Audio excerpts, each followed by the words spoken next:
Praise the lord. యేసుక్రీస్తు దివ్య నామంలో ఉదయకాల సమయంలో కార్యక్రమం వీక్షించుచున్న మీ అందరికీ నా హృదయపూర్వక వందనాలు తెలియజేస్తున్నాను. మనలో చాలామందికి ఉన్నటువంటి ఒక చెడ్డ అలవాటు ఏంటంటే, లేదా చెడ్డ అభిప్రాయం ఏంటంటే, నేను ఎవరికి మేలు చేసినా వాడికి మాత్రం సత్యంత వరకు, నా ప్రాణం ఉన్నంత వరకు నేను మేలు చేయను అని కొంతమంది అంటారు, లేదా అభిప్రాయం కలిగి ఉంటారు. మరి కొంతమంది ఎట్లుంటారంటే, ఎవరితో నేను సమాధానంగా ఉన్నా వారితో మాత్రం నేను సమాధాన పడలేను.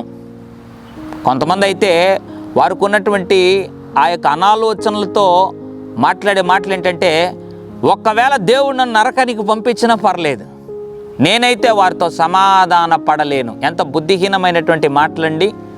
ఉదయకాల సమయంలో అటువంటి తలంపు, అటువంటి ధోరణి నీవు కలిగి ఉన్నట్లయితే దేవుని సన్నిధిలో క్షమాపణ కోరవలసిన వాడివై ఉన్నావు. సరే, ఈ ఉదయకాల సమయంలో మనం ఏ విధమైనటువంటి హృదయం కలిగి ఉండాలి, ఏ విధమైనటువంటి స్వభావం కలిగి ఉండాలో దేవుడు జ్ఞాపకం చేయాలని ఆశపడుతున్నాడు. కీర్తన 34వ అధ్యాయం 14వ వచనం, కీడు చేయుట మాని మేలు చేయుము, సమాధానం వెతికి దాన్ని వెంటాడుము. ఎంత అద్భుతమైనటువంటి మాట దేవుడు జ్ఞాపకం చేస్తున్నాడండి.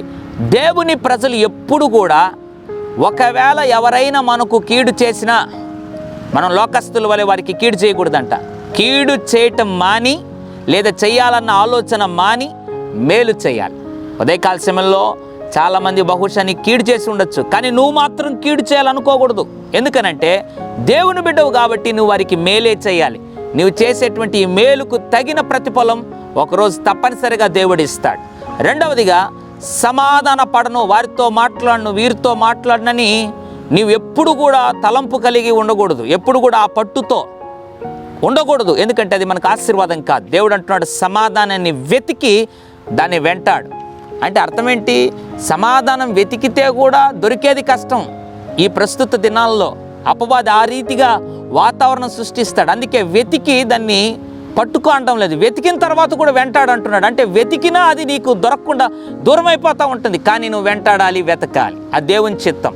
ఎంత సమాధాన పడగలుగుతావో అంతగా సమాధాన పడు, సమాధానాన్ని వెతుకు, దాన్ని వెంటాడు, తగ్గించుకో. దేవుడు తప్పనిసరిగా జీవకిరీటం ఇస్తాడు, ఆశీర్వదిస్తాడు.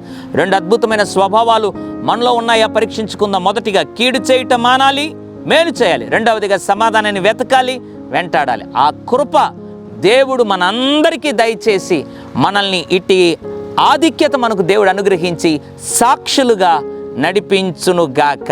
Praise the lord. పరిశుద్ధుడా, ప్రేమగల తండ్రి, నీకు వందనాలు. కీడు చేయుట మాని మేలు చేయము, సమాధానాన్ని వెతికి దాన్ని వెంటాడుము అన్నాం. ఎంతమంది అయితే ప్రభువా ఈ దురాభిప్రాయాలు, కీడు చేయాలి, నాకు సమాధానం వద్దు, నేను సమాధాన పడను, క్షమించును అని ఎంతమంది అయితే ప్రభు మొండి పట్టుతో ఉన్నారో వారందరినీ దర్శించి క్షమించి, వారు కూడా ఇది మొదలుకొని నాయన మేలు చేయడానికి, సమాధానాన్ని వెతికి వెంటాడే కృప తండ్రి మా అందరికీ దయచేయమని, తద్వారా గొప్ప దీవెనలతో నింపమని యేసు నామములో ప్రార్థిస్తున్నాను తండ్రి. ఆమెన్. God bless you.